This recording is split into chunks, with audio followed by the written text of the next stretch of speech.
सनातन धर्म में ऐसा कोई घर नहीं जहां माता लक्ष्मी का पूजन नहीं होता दीपावली पर। 31 अक्टूबर को जब आप मां लक्ष्मी का पूजन करोगे, माता लक्ष्मी की जब पूजन करो, जैसी आपके यहां पूजन होती है, जैसे आपके पूर्वज करते आए, जैसे आपके घर के ब्राह्मण देवता, जैसे आपके नगर के ब्राह्मण देवता जिस भाव से पूजन कराते हो, ब्राह्मण पूजन कराने आते हो तो ठीक, ना आते हो तो आपके घर में आप स्वयं जैसे माता लक्ष्मी का पूजन करते हो वैसे करो।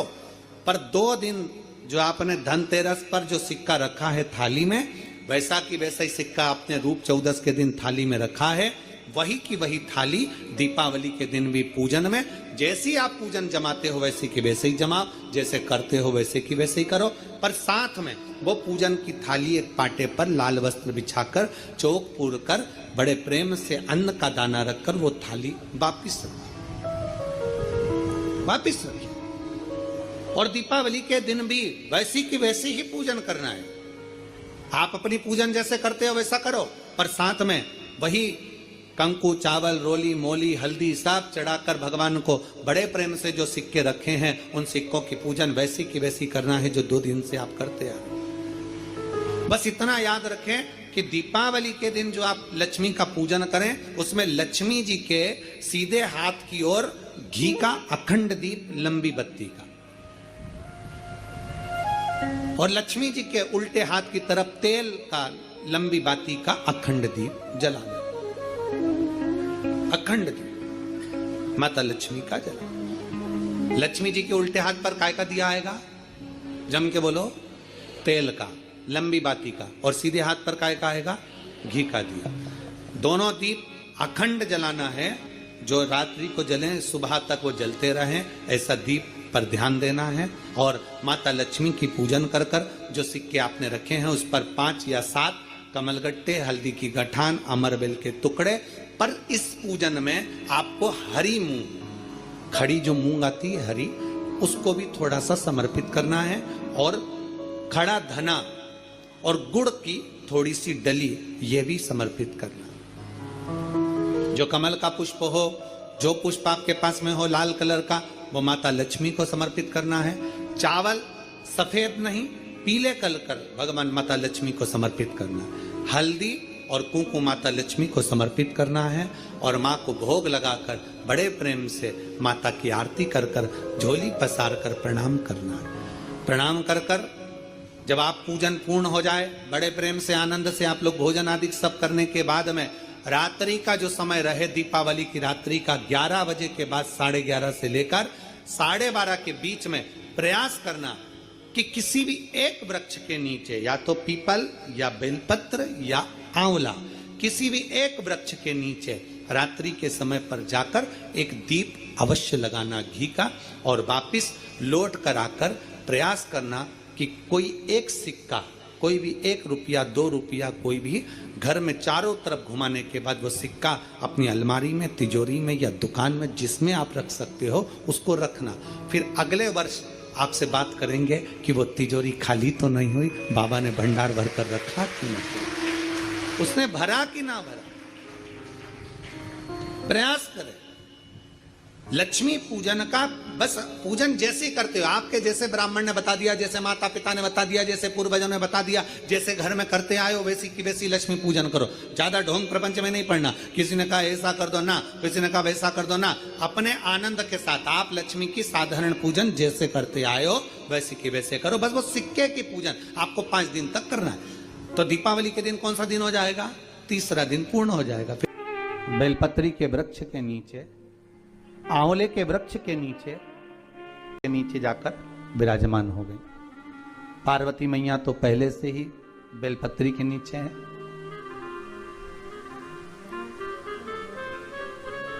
स्वयं सरस्वती मैया, लक्ष्मी मैया आंवले और पीपल के नीचे विराजमान हो गई। अब आज तीनों देवियों में बात हो रही है, आज तीनों देवियों में चर्चा हो रही है कि यदि आज अगर कोई दीप लगाने आया और पहला दीप जिसका लगेगा तो ये पक्का है कि मैं लक्ष्मी उसके घर में प्रवेश करूंगी।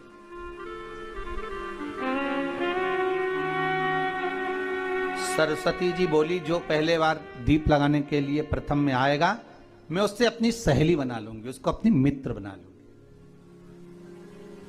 पार्वती जी बोली, जो प्रथम दीप लगाने आएगा, पार्वती जी कहती हैं, मैं भगवान शिव से कहकर उनका कल्याण करवा दूंगी। अब ये साहूकार की बेटी, वो साहूकार जो कहने का तो साहूकार था, धन पूर्व में बहुत था, पर अब इसके पास में कुछ भी नहीं बचा था। देखिए, सुख दुख तो जीवन में चलता रहता है। आज सुख है, कल दुख है, फिर दुख है, फिर सुख है। ये जीवन में चलता रहता है। भगवान ने दिया, हो सकता है पूर्व में आपके पास में खूब धन होगा, वैभव होगा, सत्ता होगी, फैक्ट्रियां भी होंगी, दुकान भी होगा, धंधा भी होगा, पानी भी होगा, सब कुछ, सारी सत्ता आपके पास में होगी, पर समय की घड़ी किसने देखी है साहब? कौन देखा घड़ी को? कौन देखा पल को? इसीलिए कहते हैं ना, बार बार कहते हैं, तेरा पल पल बीता जाए, मुख से जप ले नमः शिवाय, ओम नमः शिवाय, ओम नमः शिवाय। बड़ी मुश्किल से मिलता है। घड़ी, पल, समय, नक्षत्र कब बदल जाए किसको मालूम है? आज साहूकार के जीवन में था साहूकार कहने का, पर धन नहीं था, वैभव नहीं था, सब समाप्त हो गया था। कहीं पैसा चले गया, लग गया। महाराज, बेटी ने वही दीप तैयार करे। दीपावली की अमावस्या नहीं थी, पर दूसरी जो अमावस्या थी, उस अमावस्या पे उसने दीप लगाया। जैसे ही दीप लगाया, 3 देवियों ने आवाज लगाई, अरे सखी सुनो तो। साहूकार की बेटी बोली, किसकी आवाज आ रही है? अरे सखी सुनो तो। सखी ने कहा, क्या बात है? आवाज आई, 3 सुंदर स्त्रियां, बड़ी सुंदर युवती बनकर, सुंदर आभूषण वस्त्र पहनकर बैठी हुई थी। एक ही जगह पर तीनों बैठी हुई हैं। इसी का जो वृक्ष होता है, उसमें दिए लगाने का बड़ा महत्व होता है, तो इसी को त्रिवेणी कहते हैं। तीनों बैठी हुई थी। अब तीनों बैठी, आवाज लगाया, हम आपको सहेली बनाना चाहते हैं, सखी बनाना चाहते हैं, आप हमारी सहेली बनेंगी? अब इस साहूकार की बेटी को लगा, ये तो बहुत पैसे वाली दिख रही हैं, धनपति दिख रही हैं, और मैं तो गरीबड़ी, और ना जाने में अगर इनकी सखी बन गई तो फिर इनको क्या मुझे देना पड़ जाए, कोई भरोसा है? इसलिए शास्त्र कहता है कि मित्र भी बनाओ तो सोच समझ कर बनाओ। मित्र भी बनाओ तो सोच समझ कर बनाना। ज्यादा धनपति मित्र बन गया तो मन में आएगा कि जब ये घर आएगा तो इसको घृत का भोजन तो कराना ही पड़ेगा, घी का भोजन तो कराना ही पड़ेगा। इसलिए मित्र भी बने तो ऐसा बने कि जो आपके सम्मुख में हो, उसको धन और वैभव से मतलब ना हो, उसको सत्ता से मतलब ना हो, आप उसको केवल आपसे मतलब, आपकी मित्रता से मतलब। साहूकार की बेटी ने कहा, मैं आपको कल बताती हूं, मेरे पिताजी से पूछूंगी, मैं आपको मित्र बनाऊं कि ना बनाऊं? ठीक है, चलिए। घर पहुंची, पिताजी मुझे 3 सखियां मिली हैं, एक सरस्वती है, एक पार्वती है और एक लक्ष्मी है। अच्छा, पीपल, आंवला और बेलपत्र तीनों वहां विराजमान। अच्छा, क्या कह रही हैं? सखी बनाना चाहती है। पिताजी ने कहा, बन जाओ सखी, सखी बनने में दिक्कत क्या है, बनो। अब दूसरी अमावस्या पे जब वो गई और जाकर उसने कहा कि मैं आपकी सखी बन सकती हूं, तीनों प्रसन्न हो गईं। तो उसमें से एक सखी माता लक्ष्मी ने कहा कि चलो आज तुम हमारे घर चलो, हम तुम्हारा सम्मान करना चाहते हैं। सखी को माता लक्ष्मी अपने घर ले गई। साहूकार की बेटी को जब घर लेकर गई, सुंदर सोने की चौकी, सोने की थाली और सोने के गिलास, पकवान एक से बढ़कर एक माता लक्ष्मी ने जब साहूकार की बेटी के सामने परोसे, इधर माता सरस्वती, इधर माता पार्वती नजदीक में बैठ गईं और साहूकार की बेटी पकवान को पाने लगी।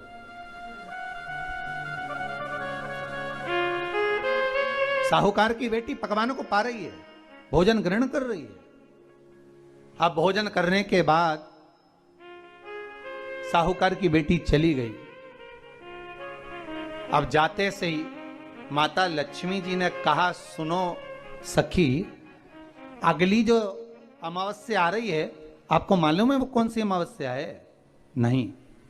कहा दीपमालिका, दीपावली की अमावस्या, आपको मालूम है? हो पर एक बात हम आपको कहें, लक्ष्मी जी बोली, एक बात हम आपको कहें। हाँ बोलिए। हम चाहते हैं इस अमावस्या को आप हमारे घर आई हो, अगली अमावस्या को हम आपके घर आना चाहते हैं। क्या आप हमें बुलाएंगी? सखी ने कहा, साहूकार की बेटी बोली, अगर आपका मन है आने का तो आप आओ, मना नहीं है। साहूकार की बेटी हूं मैं। लक्ष्मी जी ने मन में सोचा, ठीक है, तैयारी करो। आज साहूकार की बेटी घर पहुंची तो पिताजी ने पूछा, बेटी आज बहुत देर हो गई तुझे आने में, कहां रह गई थी तू?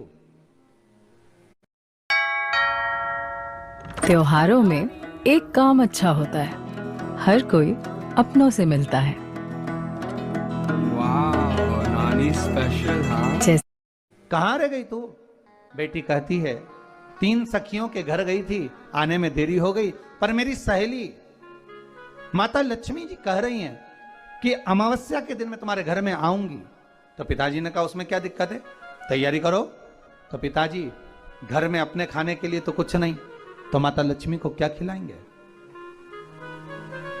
कई लोग कहते हैं कि दीपावली पे ना तो हमारे यहाँ घी है, ना हमारे यहाँ तेल है, ना हमारे यहाँ कपास है, ना हमारे यहाँ पर मिठाई बन रही है, ना हमारे यहाँ अच्छे वस्त्र हैं। हम क्या पहने माता लक्ष्मी को रिझाने के लिए? परशु महापुराण की कथा कहती है, अगर आपका भरोसा, आपका विश्वास, आपकी दृढ़ता परमात्मा के चरणों में लगी है तो परमात्मा लक्ष्मी पूजन की व्यवस्था भी वही कर देगा कि लक्ष्मी जी का सम्मान कैसे करना। सर्वस्व हूं मैं, पूर्ण हूं मैं, सब कुछ हूं, तो पूर्ण है का? लक्ष्मी, तू अपनी जिंदगी में पूर्ण कब बनी? लक्ष्मी की आंख में जल भर गया, क्योंकि लक्ष्मी को एकदम वचन दिल से लग गया, क्योंकि नारी की पूर्णता कब होती है? जब उसकी गोदी में औलाद होती है। नारी कब पूर्ण है? जब उसकी गोदी में संतान है। अगर संतान नहीं है तो नारी पूर्ण कैसे माने जाएगी? तो नारी, तो लक्ष्मी और भगवान विष्णु को तो श्राप लगा था कि तुम्हारे घर में औलाद नहीं होगी, तुम्हारे घर संतान नहीं होगी। सुवाच का उनको श्राप था, दधीचि ऋषि की धर्म पत्नी का, जिनके गर्भ से पिपलाद ने जन्म लिया था, वो पीपल के पेड़ के नीचे, वो सुवाच का श्राप था, नारायण मेरा श्राप है तुमको कि तुम्हारे घर में औलाद नहीं होगी। आज भगवान लक्ष्मी से कह रहे हैं, तू पूर्ण कब है? तू इतना इंकार कर रही है, तेरी पूर्णता कहाँ है? तू इतने अभिमत्ता में कूद रही है, तू कहती है मैं पूर्ण, मैं पूर्ण, मैं पूर्ण। तेरी पूर्णता है कहाँ?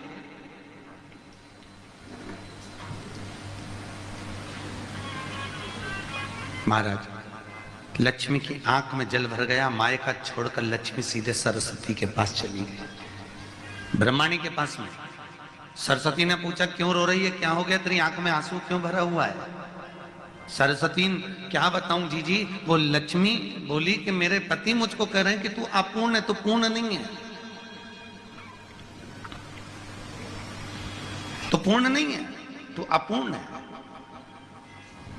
इतने में भगवान माता सरस्वती ने कहा, अरे तू क्यों रोती है, चल मेरे साथ चल, अपन चलते हैं, अपन पार्वती के पास चलते हैं। क्योंकि दुनिया में पूरी भूमंडल पर क्या, पूरे देवमंडल के अंतर्गत केवल एक पार्वती ऐसी थी जो माताओं के अखंड सौभाग्य को देती थी, दुनिया को पूर्ण कर देती थी, दुनिया को किसी तरह से खाली नहीं भेजती थी। तो वो एक माता पार्वती थी। तो चल, इसलिए भारत की भूमि पर सबसे ज्यादा व्रत किसके होते हैं? पार्वती। तीज का व्रत पार्वती का, चतुर्थी का व्रत पार्वती जी का, छठ का व्रत पार्वती जी का, जितने व्रत करती है माताएं सब पार्वती के करती है। तो चल मेरे साथ, ले गई और सीधे माता उसी समय पर जब लेकर पहुंची, पार्वती पूछ रही है जी लक्ष्मी क्यों रो रही है, इसके रोने का कारण क्या है। लक्ष्मी को उनके पति ने कहा है कि तू पूर्ण नहीं है। इतने में माता पार्वती जी बोली, अरे सरस्वती जरा ध्यान लगा कर देख कि लक्ष्मी को उसके पति ने अपूर्ण क्यों बोला। सरस्वती ने ध्यान लगा कर देखा और ध्यान लगा कर बोली, पार्वती इनकी कोई संतान नहीं है ना, इसलिए इसको अपूर्ण कहा है। इतनी सी बात है, इसलिए अपूर्ण है, इसलिए इसको अपूर्ण कहा है। हाँ, तो उतने में रोने की क्या जरूरत है। इतने में तुरंत पार्वती जी तुरंत बोली, इसमें क्या रोना। पार्वती जी ने अपने छोटे पुत्र गणेश को गोदी में उठाया और उठाकर लक्ष्मी जी की गोदी में दे दिया। आज से ये तेरी औलाद, तेरा पुत्र है, आज से तू पूर्ण हो गई। बोलो जय जय श्री, आज से तू पूर्ण हो गई।